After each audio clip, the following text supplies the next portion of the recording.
Hey friends, if you wish to fix screen flickering on Windows 11, then please watch this video. I will guide you through the resolutions. Now, here's one thing that I want you to know.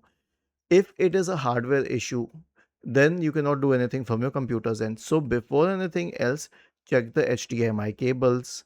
Before anything else, check the display itself.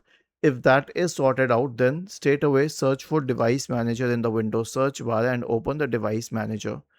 Expand the list for display adapters. Right click on the first one and update the drivers, and right click on all the drivers and update them. After this, expand monitors and also upgrade the monitor drivers.